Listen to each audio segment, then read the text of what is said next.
नमस्ते। आज मेरे साथ एस एन साहू साहब हैं। आपने मेरे चैनल पे और बहुत से चैनलों पे साहू साहब को देखा होगा। आप बहुत ही कम लोग जिनको पार्लियामेंट्री पॉलिटिक्स के संविधान, पार्लियामेंट के जो चाल चलन, उसका फर्स्ट हैंड है। साहू साहब उस बिरले लोगों में है, वो गिनती के लोग होंगे हिंदुस्तान में, मतलब वो 10 में भी नहीं होंगे, जो constitution, democratic values, democratic traditions and actual जो किस तरह से पार्लियामेंट चलती है उसको फर्स्ट हैंड देखा है। मैं साहू साहब आपसे एक दो चीजें इसलिए क्योंकि मुझे लगा कि थोड़ा मामला सेटल हो जाए तब आपसे बात करें। ये जो हाल में जगदीप धनखड़ जो हिंदुस्तान के वाइस प्रेसिडेंट थे उनके साथ जो जो हुआ, उसको मैं दो तरह से देखता हूं। एक जगदीप धनखड़ अ पर्सन और एक वाइस प्रेसिडेंट की कुर्सी। No, there are two different things. कभी कभी क्या होता है कि जैसे बीजेपी कहती है ना कि BJP is India, India is BJP. No, हमें ऐसा लगता है जब हम जगदीप धनखड़ की बात करें तो वो Jagdeep Dhankhar person and vice president का जो पद है संविधान ने दिया है। नो, फर्स्ट ऑफ ऑल मेरे हिसाब से, मैं अपनी बात कर लूं फिर आपसे वही समझना चाहूंगा मैं। वाइस प्रेसिडेंट का पद सैक्रोसेंट है, देश का बहुत ही प्रतिष्ठित, मान मान सम्मान वाला है और जिसमें कोई डायल्यूशन का स्कोप नहीं है। उसको जो सम्मान है उसमें एक बाल बांका भी कमी नहीं होनी चाहिए। उसको वो सम्मान, आदर, प्रतिष्ठा, वो सारा कुछ मिलना चाहिए, क्योंकि अंत में वो भारत का सम्मान है, वो हमारा आपका सम्मान है। और उस लिहाज से, उस कसौटी पे जिस तरह से वाइस प्रेसिडेंट की विदाई हुई, वो केवल एक अशोभनीय नहीं था। लोकतंत्र पे चोट पे इसलिए मानता हूं कि एग्जीक्यूटिव ऑफ दी ने कहा, जो कॉन्स्टिट्यूशन के कस्टोडियन, उनसे कहा कि तुम चलो, go. He was asked to resign. No, इससे हमारा कहीं ना कहीं पार्लियामेंट्री डेमोक्रेसी का को उसने कमजोर किया है। एक तो बात ये। लेकिन अब बात जगदीप धनखड़ दी पर्सन की कर लें। मैं व्यक्तिगत रूप से, मैं अपनी बात बता दे रहा हूं फिर आपसे। Jagdeep Dhankhar as a person deserve worse than this what has happened to him, क्योंकि देयर इज नो मर्सी। उन्होंने एज अ पर्सन, उन्होंने इस, क्योंकि वो तो पढ़े लिखे आदमी थे, वकील थे, संविधान समझते थे, और संविधान की धज्जियां जिस तरह से उन्होंने उड़ाई और संविधान को जिस तरह से कमजोर करने का काम किया, उसके लिए वो इससे खराब डिजर्व करते थे। तो इन दोनों के बीच में पहले तो थोड़ा अंतर बता दीजिए कि दोनों पद और व्यक्ति अलग अलग चीजें हैं, और फिर उपराष्ट्रपति को क्या क्या चीजें होनी चाहिए, उसको इस तरह से नहीं निकाला जा सकता है। He should not be have been treated like this. उनको एक विदाई समारोह होता, उनका अगर सही में तबीयत खराब थी वो बताते, लोग जाते, अपना लास्ट वो बोलते कि मैंने किस तरह से देखा है, कि उनका फॉर्मल फेयरवेल होता। ये सब उनको डिनाई किया गया। इस पे साहू साहब, vice president the post. Anand ji, बहुत धन्यवाद आपका प्रोग्राम में शामिल करने के लिए। ये जो आज एक महत्वपूर्ण विषय पे हम डिस्कस कर रहे हैं, तो आपने बहुत सही तरह एक बहुत सेंसिटिव चीज को आपने चुना है।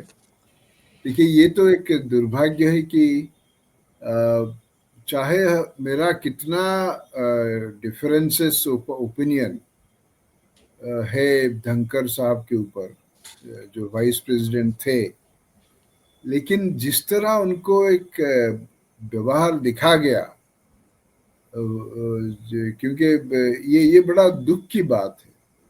देखिए, मिस्टर धनखड़ तो उनका जो वाइस प्रेसिडेंट के जब थे chairman Rajya Sabha, because vice president of India is the ex officio chairman. उनका मेन काम है,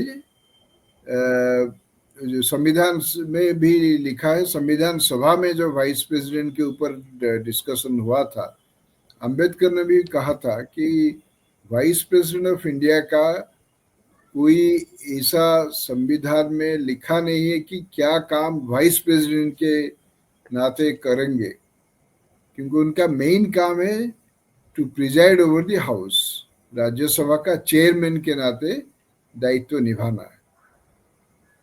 सो ये जो चेयरमैन जो है, जो पोजीशन है, जो पद है, ये एक क्रिकेट या कोई भी मैच में अंपायर की तरह। प्रिजाइडिंग ऑफिसर ना, वो उसका महत्व इतना बहुत ज्यादा होता है, इसीलिए क्योंकि गांधी जी ने एक बार लिखा था 1938 में कि स्पीकर जो है या जो भी प्रिजाइडिंग ऑफिसर है ये प्रधानमंत्री से भी ऊंचा होता है। ठीक है, तो ये जो पद सही सचमुच प्रधानमंत्री से भी ऊंचा है, क्योंकि प्रेसिडेंट के बाद नंबर 2 पोजीशन में वाइस प्रेसिडेंट आते हैं।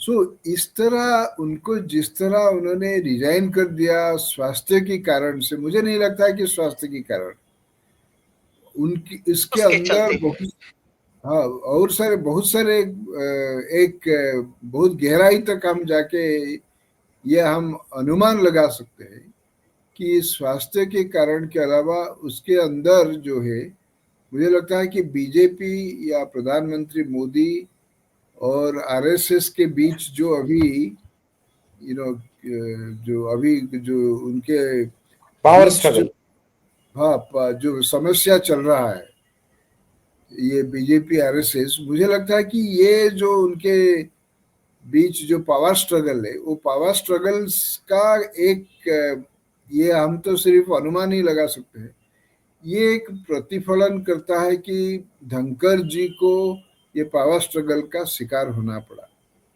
अच्छा, ये बहुत सारे देखिए, तो इसीलिए ये जो office of the vice president of India, chairman Rajya Sabha की प्रति घोर अपमान है ये ऑफिस के लिए। और जो व्यक्ति है, व्यक्ति विशेष के नाते मिस्टर धनखड़ ने तो देखिए बहुत कुछ समस्या उन्होंने अपना कथन में, अपना कंडक्ट में, आचरण में बहुत कुछ कहा, जो कि बड़ा हमको बड़ा दुख लग रहा था कि ये आदमी एक संवैधानिक पद पे बैठे हुए इसे कैसे बोल रहा है। संविधान का बेसिक स्ट्रक्चर को उन्होंने चैलेंज किया। इसके बाद बोला पार्लियामेंट्री सोवरेनिटी है इंडिया में, ये पार्लियामेंट कुछ पास करेगा कानून या जो भी कुछ होगा करेगा पार्लियामेंट, तो जुडिशियरी चैलेंज नहीं कर पाएगा। ये जो बड़ा उटपटांग उन्होंने वक्तव्य दिया था और मीडिया में बहुत क्रिटिसिज्म हुआ था कि ये फेयर, ये जो अंपायर की तरह काम नहीं कर रहे, उन्होंने ड्यूटी निभा नहीं रहा, ये सारे चीज तो आता रहता है। लेकिन जिस दिन उन्होंने त्याग पत्र दिया रात को, 3 कारण मैं दर्शाता हूँ, 3 कारण की वजह से मुझे लगता है कि उनको कहा गया आप जाओ। पहला कारण क्या था कि जो leader of the opposition Mallikarjun खड़गे को उन्होंने मौका दे दिया कि 2 मिनट बोलने के लिए। 2 मिनट में उन्होंने ऑपरेशन सिंदूर के पूरा जो चीज बोला, सरकार का ध्वज उड़ा दिया। अच्छा, दूसरा चीज क्या हुआ?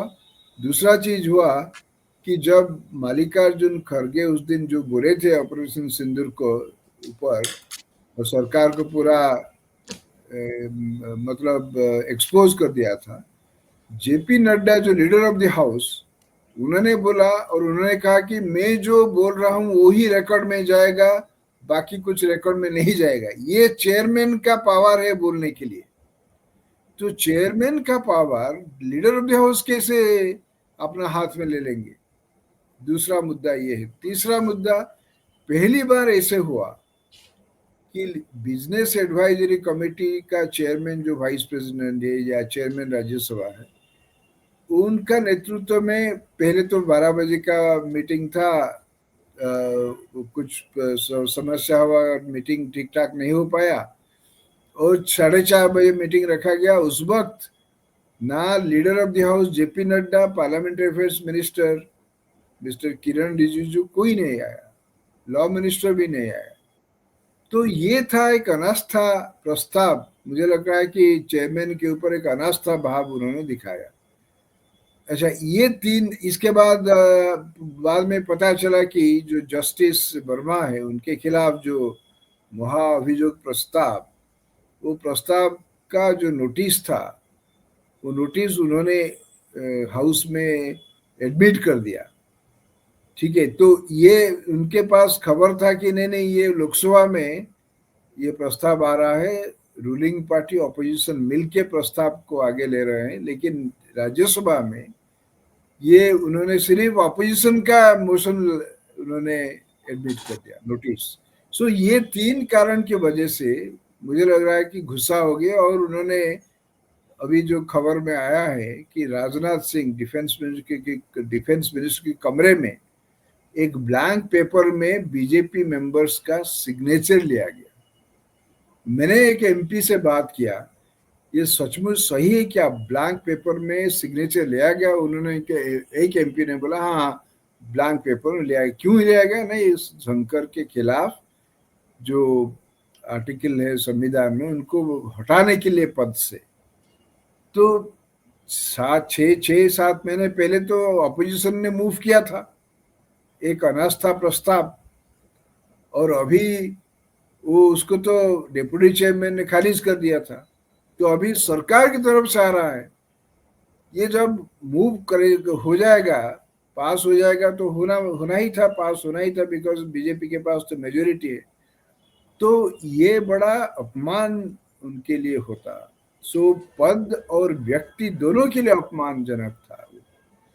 सो ये सारे जो चीज हो रहा है या जो भी हुआ धनखड़ जी के साथ, तो ये पद के लिए अपमान था, उनके लिए अपमान था, और पार्लियामेंट के भी अपमान था, पार्लियामेंट के लिए।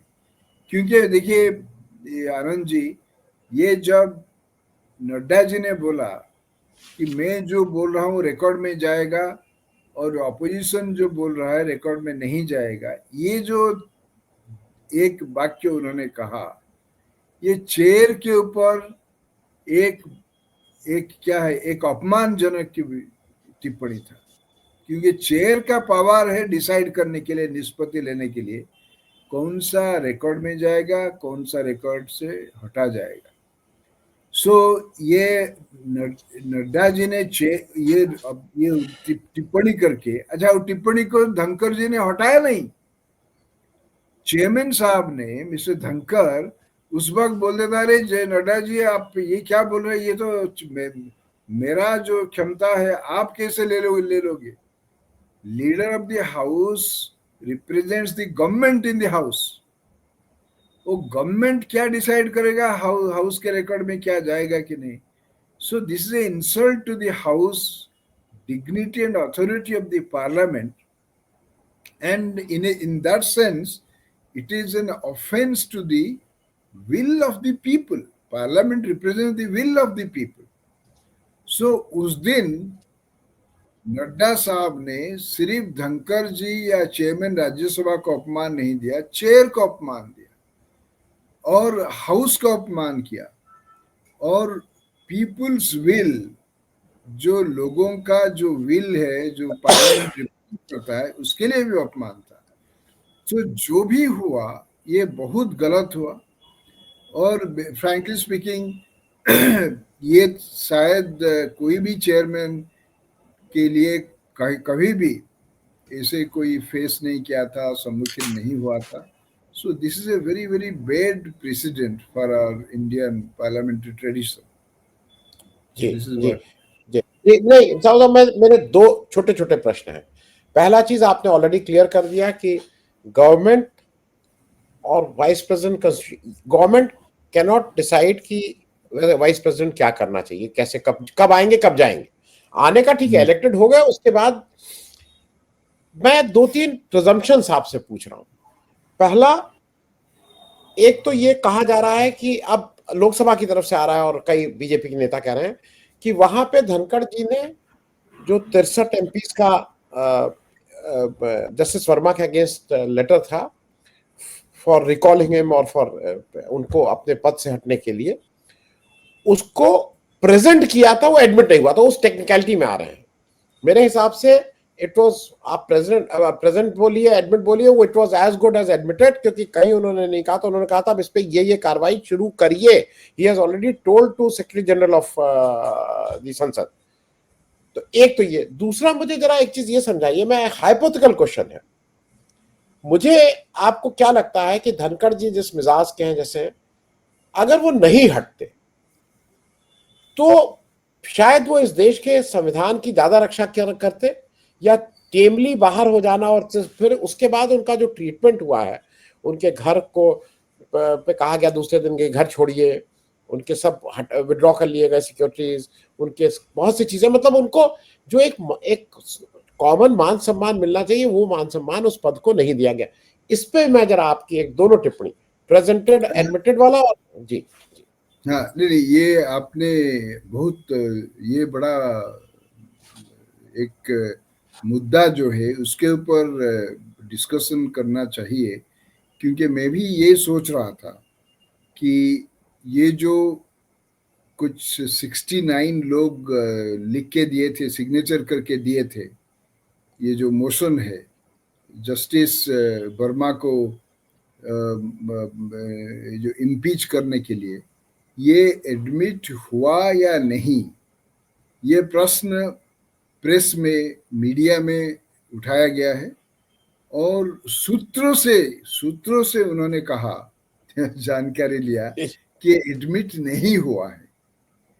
मेरे हिसाब से, मैं आपको एक इतिहास से एक उदाहरण देके बताता हूं कि ये एक्चुअली एडमिट हो गया है। जब रवि रे जी ने स्पीकर थे, मैं ये एग्जाम्पल आप मैं बताता हूं, मुझे याद है पूरा। रवि रे 9th लोकसभा का स्पीकर थे, और 9th लोकसभा का लास्ट डे के दिन, लास्ट डे, क्योंकि उसके वो लास्ट डे के बाद वो डिजर्व हो गया, ओके, लोकसभा डिजर्व हो गया, तो एक नोटिस मिस्टर रवि रे को मिला था to impeach justice Ramaswami. Justice Ramaswami supreme court का जज थे। उन्होंने कुछ ऐसे काम किए थे जब chief justice of Chandigarh, Haryana, Punjab Chandigarh, Haryana, Punjab Haryana high court जो चंडीगढ़ में है, उस वक्त उन्होंने कुछ किए थे, ऐसे काम किए थे जो कि करप्शन का मामला था। तो उस वक्त उनको नोटिस मिल गया था, जो कुछ रूलिंग पार्टी मेंबर्स दिए थे, लेकिन कांग्रेस विरोध कर रहा था। कांग्रेस उस वक्त ऑपोजिशन में थे, Rajiv Gandhi leader of the opposition थे। तो मिस्टर रवि रे मुझे बताया है, और ये भी पार्ट ऑफ रिकॉर्ड है, तो लास्ट डे सारे बिजनेस खत्म हो गया। अच्छा, ये हाउस एडजर्न होना था, साइनी डाई, तो उन्होंने कहा मोशन ऑफ इम्पीचमेंट अगेंस्ट जज जस्टिस रामास्वामी। जैसे उन्होंने इसे बोला तो कांग्रेस मेंबर्स ने चिल्ला के वेल के तरफ आ गए, हल्ला हल्ला हल्ला बनाते हुए। तो मिस्टर रविरे ने कहा, ये मुझे मोशन मिला है, इतने लोग साइन किए हैं, मैं उसको एग्जामिन किया हूँ, रूल्स के हिसाब से ये सिग्नेचर, जो जितना सिग्नेचर चाहिए इतना सिग्नेचर मिला है, and he said now I admit the motion. And then उन्होंने कांग्रेस मेंबर्स चिल्लाते रहे, okay, then he admitted the motion and house was adjourned. अच्छा, देन सो ये आ गया कि स्पीकर ऑफ लोकसभा रवि रे एक इम्पीचमेंट मोशन एडमिट कर दिया है। Okay, so then mister justice Ramaswami, he move the supreme court, he said नहीं, स्पीकर जो लास्ट डे में एडमिट किया है, इसके बाद हाउस एडजर्न हो गया, साइनी डाई, और 9th लोकसभा भंग कर दिया गया। So the motion has lapsed. Supreme court एक जजमेंट दिया, he said such motions do not lapse। ये अगर स्पीकर ने, उन्होंने एग्जामिन किया है, इतने जो रिक्वायर्ड कानून के हिसाब से जो सिग्नेचर होना चाहिए था, इतना सिग्नेचर उस मोशन में है, तो this is a valid motion, और हाउस डिजर्व होने के बाद भी ये मोशन लाप्स नहीं करता, ये स्पेशल मोशन है। तो ये अगर क्राइटेरिया अप्लाई करेंगे धनखड़ साहब ने जो किया है, सो this is a valid motion, क्योंकि उसमें तो उन्होंने लिखा है, नोटिस में साइन किए हैं रिक्वायर्ड नंबर ऑफ मेंबर्स, क्यों साइन किए हैं कारण भी बता दिया है, and he presented it before the house and he admitted that. ये नहीं कि उन्होंने रिजेक्ट नहीं किया, no no, I reject it, I hold it for my consideration, ऐसे तो नहीं किया। सो मेरे हिसाब से this is admitted, this is part of the proceedings of the house. ये वैलिड मोशन है, ये कानून के हिसाब से पूरा वैध मोशन है। सो मेरे हिसाब से ये डेफिनेटली ए राइट डिसीजन, ठीक डिसीजन लिया है धनखड़ साहब ने, chairman Rajya Sabha. It cannot be dismissed, इसको हम ऐसे खारिज नहीं कर सकते। अच्छा, बाकी तो अगर कोई चाहेगा नहीं नहीं नहीं ये एडमिट नहीं हुआ है, कोई चैलेंज करेगा, सपोज कांग्रेस मेंबर जो हैव साइंड, वो अगर जाएंगे कोर्ट पे, अरे हमारा मोशन क्या हुआ, बिकॉज दो हाउस में अगर मोशन एडॉप्ट हुआ है उसका अलग प्रोसीजर है कि दोनों चेयरमैन मिल के, ये जो presiding officer, they will decide. ये जो जजेस इंक्वायरी एक्ट ऐसे कुछ एक्ट है, तो उसके हिसाब से एक कमिटी बैठेगा, वो कमिटी डिसाइड करेंगे स्पीकर लोकसभा और चेयरमैन राज्यसभा। तो चेयरमैन तो अभी रिजाइन कर दिए, तो डेप्यूटी चेयरमैन उनके साथ बैठ के डिसाइड करेंगे। ये मेरा जो अंडरस्टैंडिंग है, रवि रे जी का जो एग्जाम्पल देखे मैं बता रहा हूँ, ठीक है।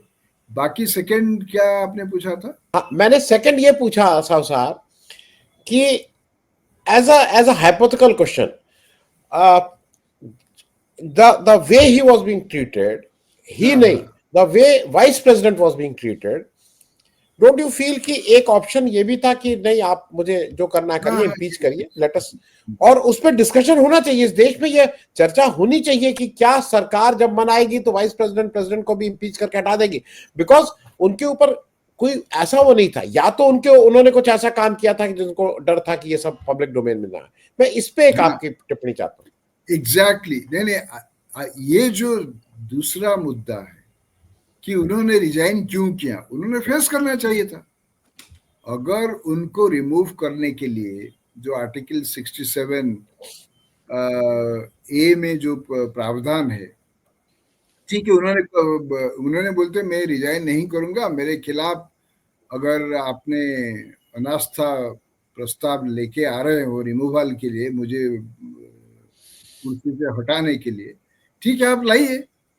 जो रूल है, ये डिस्कशन होता हाउस में, ठीक है। जब हाउस में डिस्कशन होता है, डेप्यूटी चेयरमैन प्रिजाइड करते, वो चेयरमैन तो प्रिजाइड नहीं करते। अच्छा, जब डिस्कशन होता तो उनको एक मौका मिलता उनको डिफेंड करने के लिए, ठीक है ना। तो ये बोथ लोकसभा राज्यसभा में वो जाके डिफेंड करते, तो पूरा कारण पता चल जाता। अभी तो किसी को मालूम नहीं है ना, ये सारे अटकलीबाजी चल रही है, क्यों रिजाइन किया। तो मेरे हिसाब से उनका अगर इनर स्ट्रेंथ, अगर एक साहस था, करेज था, तो उन्होंने बोले नहीं, आई विल फेस इट, मैं ये हटूंगा नहीं।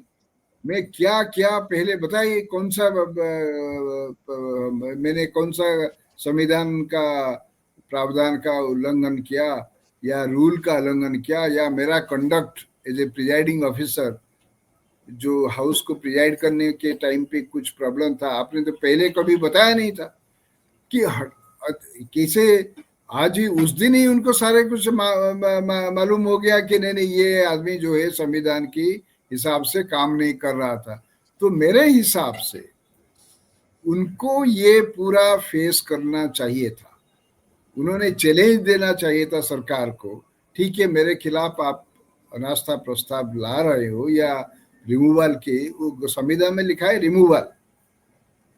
रिमूवल के लिए अगर मुझे हटाने के लिए प्रस्ताव ला रहे हो, आपके पास तो मेजोरिटी है, आपके पास सिग्नेचर है, तो ठीक है, तो फिर हाउस हाउस में डिस्कस हो जाए, पार्लियामेंट में डिस्कस हो जाए, लोकसभा में, राज्यसभा में, और मुझे भी एक मौका मिलेगा एक्सप्लेन करने के लिए, वो भी एक्सप्लेन करते।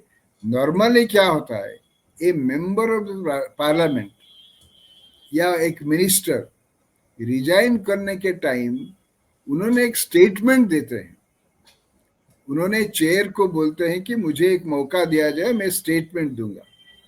तो मिस्टर धनखड़ का एक राइट है टू गिव अ स्टेटमेंट। अच्छा, उन्होंने देखिए, डॉक्टर B.R. आम्बेडकर जब लॉ मिनिस्टर थे नेहरू के कैबिनेट में, वो भी रिजाइन किए थे। जब रिजाइन किए थे, he wanted to make a statement in the house. House में स्टेटमेंट देने के लिए उन्होंने रिक्वेस्ट किया था, लेकिन वो स्टेटमेंट देने के लिए उनको मौका नहीं दिया गया। तो मिस्टर अंबेडकर जब रिजाइन कर गए, उन्होंने एक स्टेटमेंट प्रेस को रिलीज किया, और उससे पता चला किस किस कारण में उन्होंने रिजाइन किया था। बहुत सारे कारण दिए थे। एक कारण था कि हिंदू कोड बिल पास नहीं हो पाया, हिंदू कोड बिल उन्होंने ड्राफ्ट किया था। अच्छा, दूसरा कारण था कि ही सेड मैं तो लॉ मिनिस्टर काफी दिन तक रहा, संविधान सभा का चेयरमैन ड्राफ्टिंग कमेटी भी थे, संविधान में उन्होंने ड्राफ्टिंग के लिए उनका बहुत बड़ा गुरुत्वपूर्ण भूमिका था। तो मुझे उनको एक्चुअली ही वांटेड समथिंग, और कोई डिपार्टमेंट चाहते थे, और कोई दायित्व चाहते थे। वो एक्चुअली ऐसा कहा जाता है कि वो फाइनेंस चाहते थे, क्योंकि वो बेसिकली इकोनॉमिक्स के जो भी है, उन्होंने कहा मैं तो लॉ मिनिस्टर था, कॉन्स्टिट्यूशनल असेंबली वही काम किया, संविधान को ड्राफ्ट किया, तो मुझे और कुछ जिसमें मेरा दिमाग सही तरह एक पॉलिसी डिसाइड करने के लिए। लॉ मिनिस्टर का क्या पॉलिसी होता है, they examines different kinds of policies submitted to the legal department, law ministry, from the legal point of view examine करते। तो ये कारण था। तो वो स्टेटमेंट जब उन्होंने दे दिया, प्रेस को रिलीज कर दिया, तो अभी वो रिकॉर्ड है, अभी भी चर्चा हो रहा है कि अंबेडकर क्यों रिजाइन करके चले गए। तो मेरे हिसाब से मिस्टर धनखड़ अभी भी एक स्टेटमेंट दे सकते हैं कि ये कारण था। मेरा तबीयत तो सही है, ठीक है, तबीयत उनका कुछ प्रॉब्लम था, हार्ट प्रॉब्लम था, तबीयत था, लेकिन ये कारण भी, लेकिन ये उन्होंने अभी अपने आप को ऐसे परिस्थिति में उन्होंने डाल दिया, हेल्थ ग्राउंड लिख के। तो अभी बोलेंगे नहीं हेल्थ नहीं और बाकी दूसरा कारण है, तो फिर लोग बोलेंगे ये आदमी क्या आदमी, अभी बोला था हेल्थ ग्राउंड में रिजाइन किया और अभी बोले ये कारण है। देखिए, आज हरीश खारे जी ने उन्होंने एक अच्छा आर्टिकल लिखा है, वो आर्टिकल का मुझे उन्होंने लिंक भेजा है। ही सेड ये क्या हो गया कि धनखड़ साहब और सरकार के बीच, वाइस प्रेसिडेंट ऑफ इंडिया और सरकार के, मोदी सरकार के बीच समस्या धीरे धीरे इतना धीरे धीरे बढ़ रहा था समस्या, और सडनली वो रिजाइन कर गए, जो first day of the monsoon session में रिजाइन कर गए। ये पॉलिटिकल जर्नलिज्म को हुआ क्या, कोई जर्नलिस्ट को कुछ मालूम नहीं था। इसे पॉलिटिकल जर्नलिज्म का एक समस्या क्यों हुआ, क्योंकि मोदी जी ने वो पॉलिटिकल जो जर्नलिस्ट जो पॉलिटिकल विषय लिखते हैं उनको तो मौका नहीं देते हैं, मिनिस्ट्री जाने के लिए नहीं टाइम देते हैं। सेंट्रल हॉल पहले था, सेंट्रल हॉल पार्लियामेंट में रिटायर्ड पॉलिटिशियंस, प्रेजेंट पॉलिटिशियंस, कभी कभी बड़े बड़े लोग जो मंत्री MP बैठ के बात करते हैं, ये सारे खत्म हो गया। ये जब खत्म हो गया तो फिर पता चलेगा कि सब किसका माइंड में क्या हो रहा है, कैसे पता चलेगा। सी सेड ये मोदी का शासन में ये पॉलिटिकल जर्नलिज्म खत्म हो गया है। प्रधानमंत्री तो प्रेस कॉन्फ्रेंस नहीं करते, प्रधानमंत्री जर्नलिस्ट को बुलाते नहीं है, और फॉरेन टूर में लेके नहीं जाते। तो फिर पॉलिटिकल जो जर्नलिज्म में जो लोग है उनको मालूम कैसे होगा। This is a reflection on journalism as such. लोगों के मिल जाता है, खबर मिल जाता है क्या हुआ क्या नहीं हुआ। अभी देखिए ये एक चीज बोल रहे हैं, मेरा एक फ्रेंड ने लिखा था, Nilanjan Mukhopadhyay, is a very a very well regarded journalist. जब आरएसएस का जो नेता है हसबोले साहब ने बोला कि संविधान का प्रियम्बल में जो सोशलिज्म और सोशलिस्ट सेकुलर ये जो दो शब्द है उसको हटाना चाहिए। अच्छा, जैसे उन्होंने बोला आरएसएस का नंबर 2 हसबोले, धनखड़ साहब भी कूद पड़े, हाँ इसको हटाना चाहिए। तो मिस्टर नीलांजन मुखोपाध्याय बोला मोदी और आरएसएस का बीच ये तनातनी चल रहा है और इसमें धनखड़ साहब आरएसएस के साथ जब मिल गए ये दोनों शब्द उठाने के लिए, ये हटाने के लिए, इसका मतलब ये मोदी के खिलाफ जा रहे हैं। ये देखिए, ये नीलांजन मुखोपाध्याय ये सेशन से पहले कुछ दिन पहले बोल दिया था ये धनखड़ साहब अभी समय में आ जाएंगे, ये सचमुच आ गए। सो ये मुझे लगता है कि नीलांजन साहब से मेरे बड़ा अच्छा मित्र है मेरा, मैं फोन किया इसे, नीलांजन ये क्या है यू रोट, ये आरएसएस का नेता जो हसबुल्ले साहब बोल दिए उसके साथ उन्होंने हाम मिला दिया कि सोशलिस्ट और सेकुलर वर्ड हटाने के लिए धनखड़ साहब भी आगे, तो आप बोले कि ये मोदी तो नाराज हो जाएंगे। हाँ ये जो अभी प्रॉब्लम हो रहा है धनखड़ साहब अभी मुश्किल में आ जाएंगे, और सचमुच मुश्किल में आ गए। तो मुझे लग रहा है कि ये जो पावर स्ट्रगल आपने जो बोला आरएसएस और बीजेपी का पावर स्ट्रगल में, ये जो मिल गए, हाथ मिला दिया हसबुल्ले साहब को, ये लग रहा है कि ये समस्या हो गया धनखड़ साहब को सरकार से। सो ये सारे ये मुझे लगता है कि एक डीपर कंस्पिरेसी है। आनंद जी, मैं एक आप बता रहा हूँ आपको, आईआईसी में ये सेशन से 2-4 दिन पहले मुझे somebody very inner circle of Congress, मैं नाम नहीं लूंगा, उन्होंने कहा आप थोड़ा 10-15 दिन वेट कीजिए, कुछ धमाका होने वाला है। ऐसे क्या धमाका? ऐसे देखिए धमाका होगा। अच्छा, जब धनखड़ साहब ने रिजाइन किया सेशन का मानसून का फर्स्ट डे में, तो उन्होंने फोन किया, मैं बता रहा था ना धमाका होगा 15 दिन में, अभी मैं जो उन्होंने जो बोला 2 दिन में ये वो धमाका हो गया, अभी वेट कीजिए और धमाका होगा। सो ये जो चीज है, ये जो मुझे बोला था, ये नीलांजन साहब ने बोला कि धनखड़ साहब उन्होंने हसबुल्ले के साहब क्यों आ गए, अभी तो सुप्रीम कोर्ट में जजमेंट दे दिया है कि सोशलिस्ट सेकुलर वैलिड है। वो चैलेंज किया था कब से, पिटीशन के ऊपर सुनवाई चल रहा था, तो जब सुप्रीम कोर्ट एक जजमेंट दे दिया फिर क्यों आ गया सामने, आरएसएस क्यों आ गया, धनखड़ साहब क्यों कूद पड़े। तो ये सारे मुझे देखिए एक प्रॉब्लम है। देखिए चेयरमैन राज्यसभा में, अब जैसे मैं पहले बताया, एक अंपायर का रोल है। जी। तो हाँ, सो एक अंपायर ये पॉलिटिकल चीज में कभी नहीं जाने जाएगा। Mister KR. नारायणन, ये 1 मिनट में जस्ट हाफ ए मिनट में लूंगा। Mister chairman mister KR. Narayanan जो वाइस प्रेसिडेंट थे, उनका एक स्पीच उन्होंने एक जगह दिया।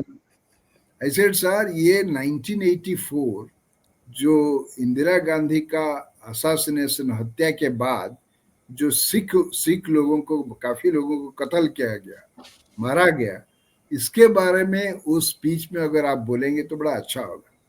मिस्टर नारायणन ने कहा, मैं जिस पद पे हूं, ये जो chairman vice president of India, chairman Rajya Sabha, एक अंपायर का पद है।